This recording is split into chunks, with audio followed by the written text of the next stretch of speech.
기도하시겠습니다.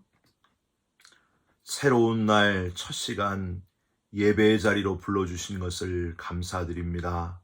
신령과 진정으로 드리는 이 예배가 온전한 예배가 되게 하여 주옵시고 하나님만 영광 받으시는 귀한 이 새벽이 되게 하여 주시옵소서. 복잡한 세상 속에 살지만 오직 하나님께 집중하는 그리스도인 되게 하시고 세상에서 찾을 수 없는 하나님만이 주실 수 있는 평안과 기쁨과 영적인 소망으로 충만하게 하여 주시옵소서. 답답한 우리의 마음을 시원케 해 주실 줄 믿습니다. 우리의 기도 들으시는 예수 그리스도의 이름으로 기도 올리옵나이다. 아멘. 오늘은 잠언 27장 13절부터 27절까지의 말씀입니다. 타인을 위하여 보증선자의 옷을 취하라. 외인들을 위하여 보증선자는 그의 몸을 볼모 잡을지니라. 이른 아침에 큰 소리로 자기 이웃을 축복하면 도리어 저주같이 여기게 되리라. 다투는 여자는 비 오는 날에 이어 떨어지는 물방울이라. 그를 제어하기가 바람을 제어하는 것 같고 오른손으로 기름을 움키는 것 같으니라. 철이 철을 날카롭게 하는 것 같이 사람이 그의 친구의 얼굴을 빛나게 하느니라. 무화과 나무를 지키는 자는 그 과실을 먹고 자기 주인에게 시중 드는 자는 영화를 얻느니라. 물에 비치면 얼굴이 서로 같은 것 같이 사람의 마음도 서로 비치느니라. 스올과 아바도는 만족함이 없고 사람의 눈도 만족함이 없느니라. 도가니로 은을, 풀무로 금을, 칭찬으로 사람을 단련하느니라. 미련한 자를 곡물과 함께 절구에 넣고 공의로 찌을지라도 그의 미련은 벗겨지지 아니하느니라. 내 양떼의 형편을 부지런히 살피며 내 소떼에게 마음을 두라. 대저 재물은 영원히 잊지 못하나니 면류관이 어찌 대대에 있으랴. 풀을 벤 후에는 새로 움이 돋나니 산에서 꼴을 거둘 것이니라. 어린 양의 털은 내 옷이 되며 염소는 밭을 사는 값이 되며 염소의 젖은 넉넉하여 너와 내 집의 음식이 되며 내 여종의 먹을 것이 되느니라. 아멘. 오늘은 잠언 27장 13절부터 27절까지의 말씀으로 빛나게 하고 살피며 마음을 두라. 빛나게 하고 살피며 마음을 두라 라는 제목의 말씀을 함께 나누고 기도하는 시간을 갖겠습니다. 목사님이시면서 고등학교 교사이신 조승희 목사님의 글 중에 인간관계를 좋게 하는 법이란 제목의 글이 있습니다. 인간관계를 좋게 하는 법. 여러분께 읽어드립니다. 미국의 카네기 공대 졸업생을 추적 조사한 결과 그들은 한결같이 이구동성으로 인생을 성공하는 데 있어서 전문적인 지식이나 기술은 15%밖에 영향을 주지 않았으며 나머지 85%가 바로 인간관계였다라고 말했습니다. 우리 주위에 성공한 사람들을 보면 하찮다고 생각할 만한 작은 일도 소홀히 하지 않고 잘 챙겨서 여러 사람과 좋은 관계를 맺어온 것을 봅니다. 그들은 특히 3가지 방문을 잘했는데 입의 방문, 손의 방문, 발의 방문이 바로 그 3가지입니다. 입의 방문은 전화나 말로써 사람을 부드럽게 하며 칭찬하는 것이고 용기를 주는 방문입니다. 손의 방문은 편지를 써서 사랑하는 그 진솔한 마음을 전달하는 것이고 발의 방문은 상대가 병들거나 어려움이 있을 때 찾아가는 것을 의미하는데 바로 이런 것을 잘하는 사람이 성공할 수 있고 큰 일을 할 수 있습니다. 고기는 씹어야 마시고 말은 해야 마십니다. 칭찬은 할수록 늘고 편지는 쓸수록 감동을 주며 어려운 이는 찾아갈수록 친근해집니다. 인간관계에 감동을 주는 사람은 오랫동안 기억에 남을 것입니다. 한 15년 전인가요? 기독교계에서 이런 말이 있었습니다. 이제는 전도하기 힘든 시대다. 그리고 노방전도의 시대는 이제 끝났다. 이제는 관계전도의 시대다. 시간이 좀 걸리더라도 좋은 관계를 맺은 다음에 전도해야 된다. 전도자가 먼저 좋은 사람이라는 것을 삶 속에서 보여주고 적절한 시기에 교회로 초청을 하자. 저는 이 시대가 교회가 보기에는 전도하기 어려운 시대가 되었다고 하지만은 저는 주님이 보시기에는 지금이야말로 참 그리스도인 찾기가 아주 좋은 시대다. 주님이 보실 때 그런 생각이 들었습니다. 삶 속에서 선한 그리스도인이 되지 않으면 진짜 그리스도인, 말만 그리스도인이 아니라 행함으로, 삶으로 그리스도인답게, 선한 그리스도인답게 살지 못하면 영혼을 주님께로 인도할 수 없는 시기에, 없기에 오히려 잘 되었다는 거예요. 삶이 바뀌는 온전한 그리스도인이 되기에 너무 좋은 시기가 바로 이때라고 하는 겁니다.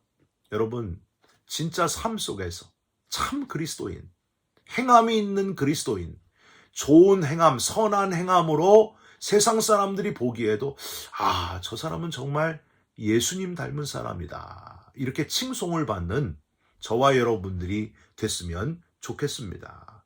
여러분, 사도행전 11장에 보면 안디옥에서 제자들이 비로소 그리스도인이라 일컬음을 받았다. 그런 구절이 있습니다. 저와 여러분도 이 시기가 오히려 진짜 비로소 그리스도인, 참 그리스도인이 되기에 아주 좋은 시기다 하는 것을 기억하면서 그런 그리스도인 되기를, 진짜 그리스도인 되시기를 힘쓰시기를 주님의 이름으로 부탁드립니다. 이제 잠언 27장 13절부터 27절까지를 오늘 묵상하게 되었는데, 어제 잠언 27장 앞부분에서는요, 인간관계에서 충고하고 조언하는 것을 잘 들어라. 선한 의도로 충고하는 것, 권면하는 그거에 대한 실제적인 내용을 묵상하면서 어제 교훈을 얻을 수 있었습니다. 근데 오늘 13절부터 마지막 27절까지도 역시 인간관계에서 우리에게 주시는 지혜자의 교훈입니다. 실제 삶 속에서 아주 세밀한 부분까지 다루면서 교훈하고 있다는 것이 참 인상적이고 감사한 일인데, 우선 첫 번째로 다른 사람과 선의의 경쟁을 하면서 서로를 빛나게 하라. 서로를 성장시켜라. 이렇게 교훈하고 있습니다. 17절을 한번 보세요. 철이 철을 날카롭게 하는 것 같이 사람이 그의 친구의 얼굴을 빛나게 하느니라. 여러분, 철이 철을 날카롭게 하려면 어떻게 해야 돼요? 쨍 부딪혀야 돼요. 네. 서로 부딪히면서 철이 철답게 사용되도록 서로 날카로워지는 것. 그런데 학자들은요, 이 구절을 서로 상반되게 해석했습니다. 즉, 이 구절을 부정적으로 해석하는 학자들은요, 뒤에 그의 친구의 얼굴을 빛나게 함, 요거는 화가 나게 하는 거다. 친구들이 얼굴이 불덩어리가 되도록 열받게 하는 것이다. 이렇게 해석을 했어요. 그래서 서로 화나게 하지 말아야 된다. 이 철과 철이 부딪혀가지고 서로 막 싸우면서 이렇게 하지 말아야 된다. 그렇게 해석을 했어요. 아마도 앞에 13절부터 15절과 같은 선상에서 부정적인 인간관계의 모습을 보여주는 구절로 바로 이 구절을 해석한 것 같습니다. 다른 한편으로는요, 그게 아니다. 마치 스피드 스케이트 선수들과 같이 여러분, 철과 철이 서로 부딪히는 것, 바로 스케이트 날이 서로 쨍 이렇게 부딪히면서 어떻게 돼요? 선의의 경쟁을 하지 않느냐. 그러면서 성장하게 되지 않느냐. 실력이 더 서로 잘하려고 하면서 늘어나지 않느냐. 상대방의 얼굴이 성숙하고 성장해서 환하게 빛나게 되는 것, 바로 그입니다. 혼자 하면은 하지 못할 그 선의의 경쟁을 하다 보면 나도 성장해 있고 어느새 보면 저 사람도 성장해 있고 나도 성장해 있고 이게 선의의 경쟁을 하면서 서로 성장하게 되는 것을 보지 않느냐. 여러분 어느 해석이 맞다고 생각하십니까? 예, 저도요. 이 후자가 맞다 그렇게 생각을 합니다. 서로 아무 상관없이 나 몰라라 하고 방어막을 치면서 무관심하지 말아라. 그래서는 서로 성장하지 않는다. 성장되지 않는다. 서로 관계를 맺는 가운데 서로 상처도 받지만은 때로 상처도 받지만 사회성을 배우고 서로를 통해서 성장하게 된다 하는 겁니다. 여러분 요즘 아이들을 한번 생각해 보십시오. 서로에게 별로 관심이 없어요. 저마다 각자 그냥 스마트폰하고 헤드폰, 이어폰 끼고 있느라고 서로 나 몰라라 해요. 어느 정도까지는 괜찮겠지만은 너무 혼자만의 세상을 만들어가는 것이 아닌가 하고 걱정스럽기 그지없습니다. 하나님이 아담에게 하와를 만들어주신 이유가 뭐예요? 혼자 있는 것이 좋지 못하다. 그래서 하와를 만들어주시지 않았습니까? 시편 133편 1절에 형제가 연합하여 동거함이 어찌 그리 선하고 아름다운 거라고 했습니다. 마태복음 18장 20절 두세 사람이 내 이름으로 모인 곳에는 나도 그들 중에 있느니라. 두세 사람이 서로 모여서 서로 연합하고 서로 경쟁하면서 선의의 경쟁을 하면서 서로 성장하라. 그런 의미가 또 담겨져 있는 거예요. 여러분 코이노니아 서로 교제라고 하죠. 성도들 간의 이 교제 나누는 것이 얼마나 중요한지 몰라요. 교회에서 예배 드린 후에 밥 먹는 것 그게 뭐가 중요하냐? 아니에요. 정말 중요해요. 서로 교제하는 것이 정말 중요하다는 사실이에요. 그래서 여러분 제가 아는 권사님은 목사님 교회 부흥 잘 먹여야 됩니다. 잘 먹이면 무조건 성장합니다. 그래서 먹는 걸 아주 중요하게 여기는 권사님이 있어요. 저도 거기에 동의합니다. 잘 먹어야 돼요. 영적인 음식도 잘 먹어야 되지만 예배 후에 육적인 음식도 잘 먹으면서 서로 교제하고 하나 되고 그렇게 되는 것이 얼마나 중요한지 몰라요. 주님은요 자격이 없는 그 미숙한 제각각으로 아주 미숙한 12명의 제자들과 함께 식사하시고 교제 나누시면서 그들에게 가르치셨고 비록 주님께서 십자가 달리실 때는 12제자들이 다 도망가고 부인하고 그랬지만은 부활의 주님으로 제자들을 다시 만나실 때 이제 그 부활의 주님을 체험한 제자들은 다 하나같이 어떻게 됐어요? 순교자가 되지 않았습니까? 저마다 제각각이고 엉망이고 과연 저들이 제대로 될 수 있을까 걱정했지만 결국에는 주님이 오르셨어요. 그 제자들이 다 성장해서 하나님의 도구로 복음 전하다가 끝까지 순교했던 그 모습을 우리는 기억하게 됩니다. 그런 분이 있어요. 저 교회에 가면은 문제 있는 사람이 너무 많습니다. 그래서 교회 가기 싫습니다. 나 저 사람 싫어서 교회 안 갑니다. 그러시는 분이 있어요. 여러분 교회는 문제 있는 사람이 와서 변화되는 곳이 교회 아닙니까? 문제 없는 사람만 와야 돼요? 여러분 예수님이라면 어떻게 하셨을까? 묵상하시면서 나도 또한 문제 있는 사람 중에 하나는 아닌가? 내 자신을 살펴보시면서 문제 있는 사람들 속에서 철과 철이 서로 부딪히면서 날카롭게 되면서 어느 날 돌아보니까 서로 빛난 얼굴로 서로 성장해 있는 모습 그게 바로 참 교회의 모습이 아니겠습니까? 여러분 서로 빛난 얼굴로 성장해 있는 것을 발견하게 되면서 주님 앞에 가게 될 때에 너희들이 참 이 땅에서 잘하고 충성됐구나. 잘 살다가 성숙한 모습으로 내게 왔구나 하고 칭찬을 받는 서로 성장케 되는 저와 여러분들이 되시기를 주님의 이름으로 부탁드립니다. 두 번째로 인간관계에서 성실함을 놓치지 마시기를 바랍니다. 성실해야 된다. 23절을 한번 보십시오. 내 양떼의 형편을 부지런히 살피며 내 소떼에게 마음을 두라. 여기 내 양떼의 형편을 이라고 되어 있는데 이 형편이란 단어가 히브리어로 퍼네라고 하는 단어예요. 여러분 이 퍼네가 뭐냐 하면요. 얼굴이에요. 얼굴 퍼네. 저는 퍼네가 좀 커요. 얼굴이 크죠? 예. 그러니까 내 양떼의 얼굴을 부지런히 살펴라. 이게 원문의 뜻이라는 거예요. 여러분 목축업이 주업인 그 유목민 이스라엘 백성들이 그냥 양을 치는 게 아니에요. 좋은 목자는 양떼의 얼굴을 살피는 목자다.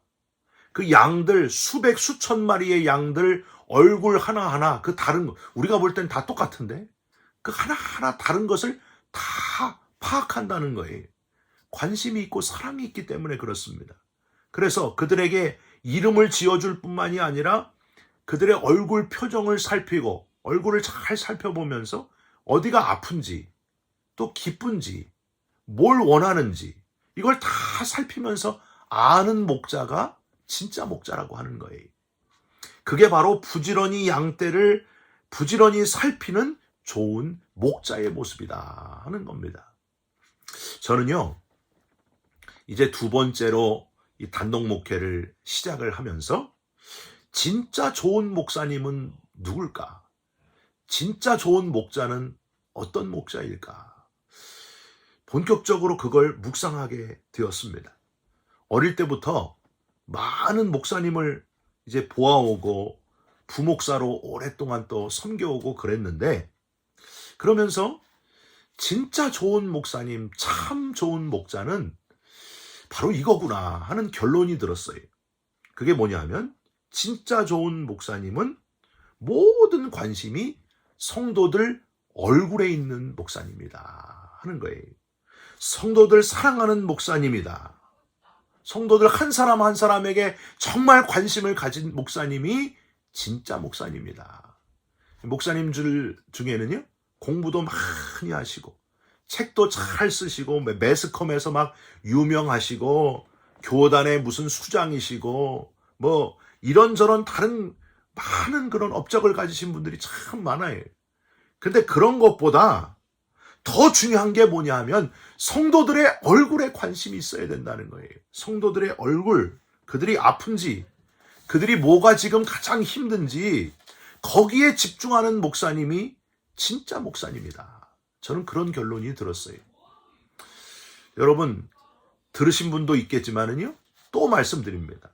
제 어머님이 다니셨던 경기도 안산에 지금은 은퇴하신 박 목사님이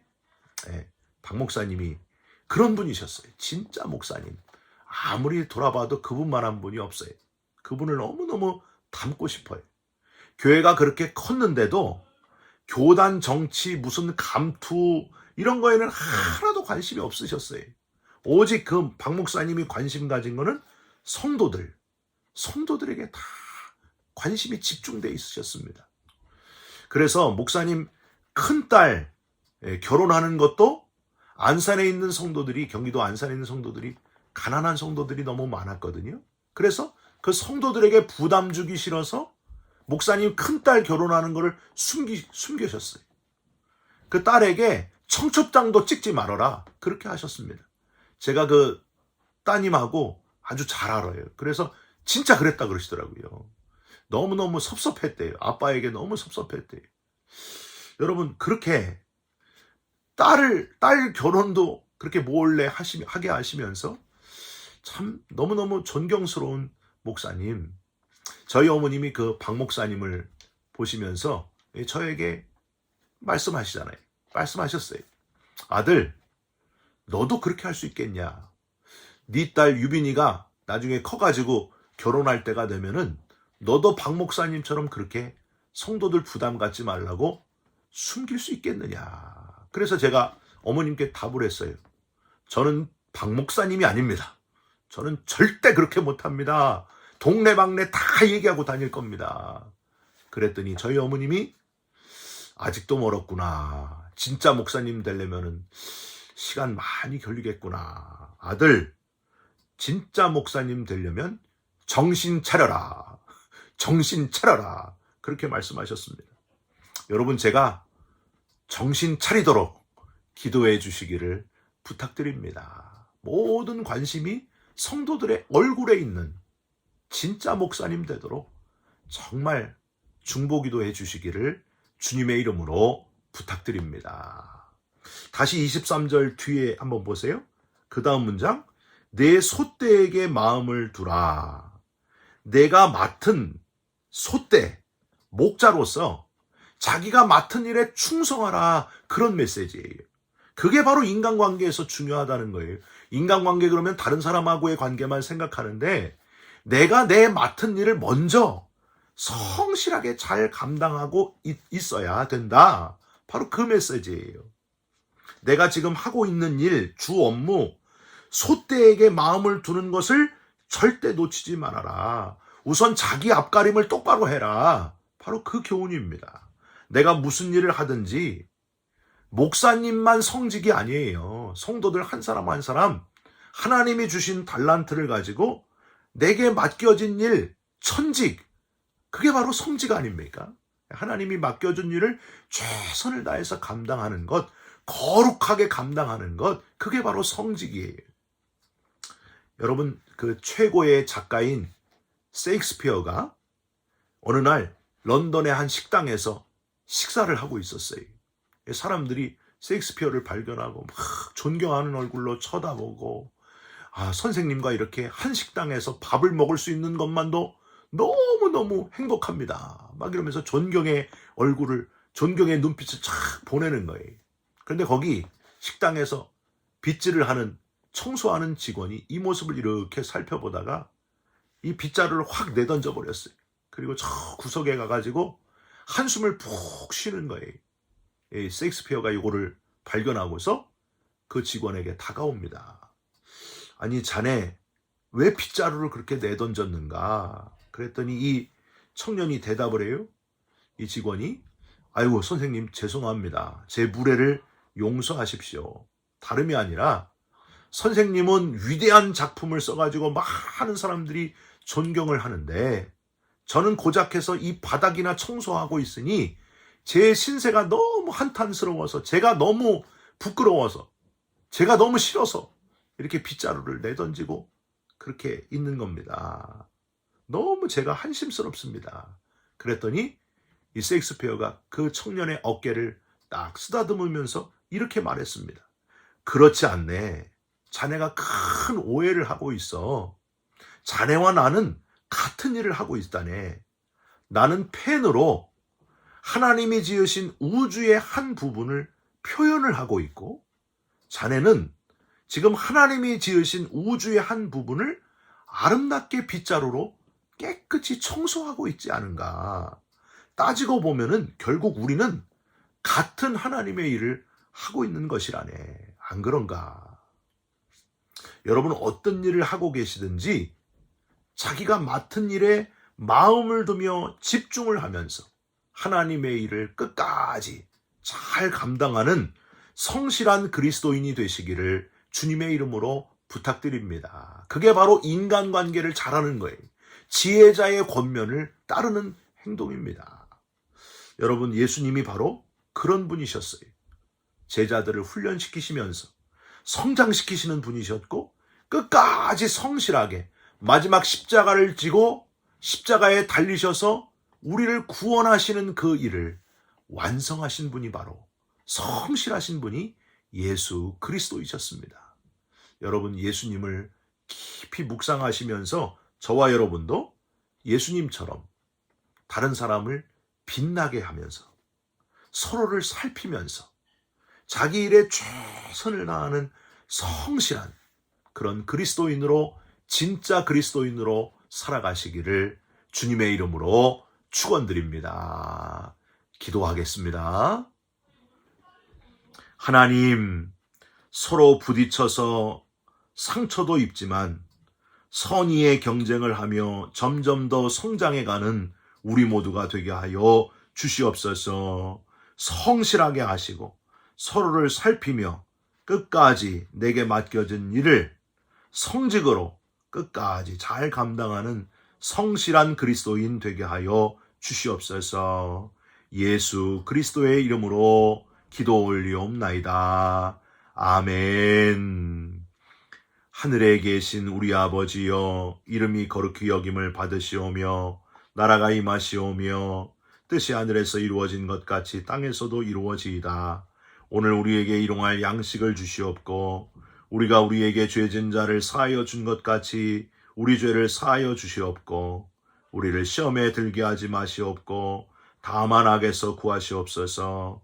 나라와 권세와 영광이 아버지께 영원히 있사옵나이다. 아멘. 오늘도 하루를 살아가시면서 인간관계에서 승리하는 저와 여러분이 되시기를 주님의 이름으로 부탁드립니다. 여러분 사랑합니다. 축복합니다. 감사합니다.